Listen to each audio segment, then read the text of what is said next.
As musicians, sometimes we are asked to wear different hats depending on the situation that we're in. And not just these. Not these hats. The most common example of this is a guitar player having to put down some bass.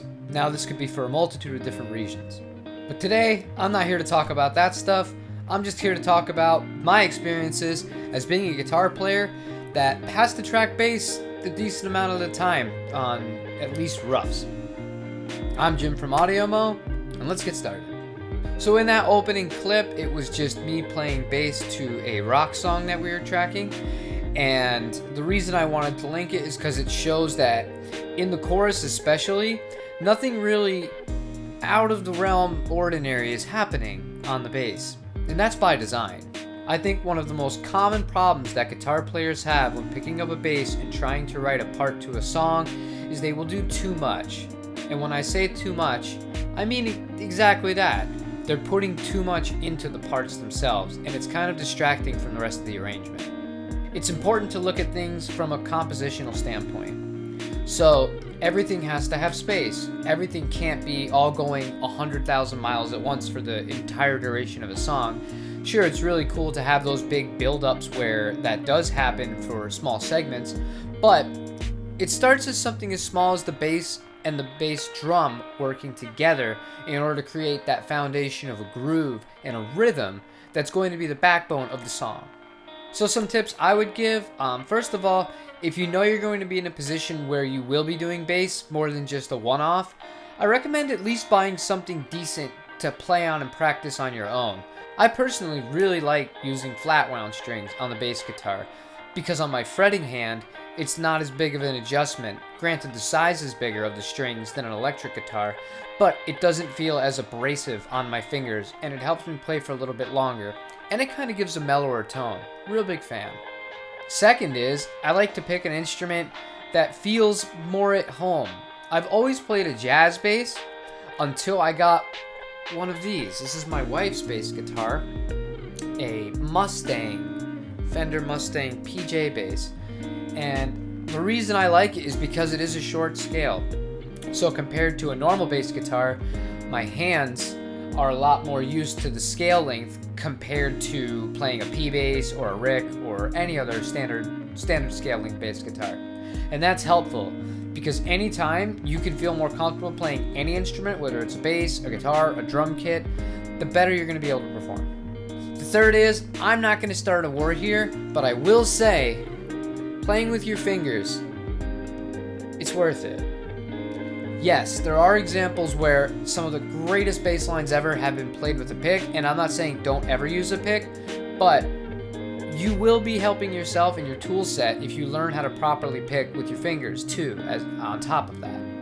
Simplicity is king. In this next clip, all I'm doing is riding off of the rhythm of the song itself and then adding in just 2 or 3 flavor notes per phrase.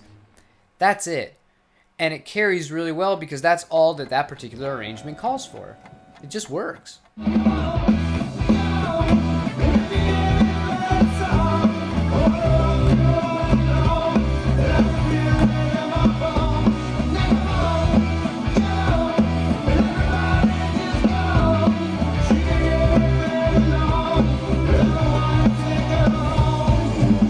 As a guitar player, you're going to have certain skills already built into you to understand chords and chord structure before you even pick up a bass. So you can already kind of get an idea of how it should sound. And a good trick to do is pick out some music that you really like in the genre that you want to write to. Listen to it, but just zoom in on the bass. And now that you're locked in on the bass, notice that some of the best songs that sound the fullest, the bass guitarist is just carrying the song around. And once in a while you will hear little frills and little cool little phrasings, but the really top basses, some of the best basses I've ever heard, just so simple. It sounds so simple. It's not always that simple to play, but it sounds simple because it's what works for the song. Good example of this, Pito Palladino played with the John Mayer Trio. That guy is a god. So good. Between him and Steve Jordan on the drums, they are just the glue that puts everything together so that John can go on top and do his thing. So a comfortable bass, make sure the strings are a gauge and a style that you feel comfortable with, and take it seriously when you practice. It's cool. It's good exercise for your right hand. It also works if you're used to picking mainly as a guitar player. This will help build finger strength. So if you go to try fingerstyle on like an acoustic or a classical, like a flamenco guitar, something like that, you can really already be giving your muscles some exercise. So when you go on in, it'll be easier for you to start really finger picking. So you're really adding more to your repertoire. And the more you play the bass, you'll actually find yourself, out of just sheer muscle memory, you're gonna start writing stuff on it. It might not be good, you might not use it, but it's really good to get a new perspective when you're writing. Like picking up a new instrument or a new guitar, they all make you play different things. I don't know why that is the way it is, but it just is. I don't pick up the McCarty and play the same stuff just naturally as I do if I pick up the Jazzmaster. That's just not how it works. Taking away 2 of the strings really helps with the foundation of building a melody in a song. It's another reason I really highly recommend getting yourself a ukulele, even if it's like a $20 one. But I'm going to make a video on that later. It definitely is an underrated instrument. So that's my quick little rundown. I only made this because I am actively tracking bass right now. I got 6 songs done. I got 4 left to go. And then it's happy days. We're going to send it all off to get mixed. Well, we're going to do little edits first. Then send it all off to get mixed and mastered. And I'll have 2 albums totally done. Hopefully in the next 3 months it's ready for sale and for you guys to listen to if you're interested in it. So let me know what you think. Do you have any tips or tricks that you would like to give anybody else as a guitar player that plays bass once in a while?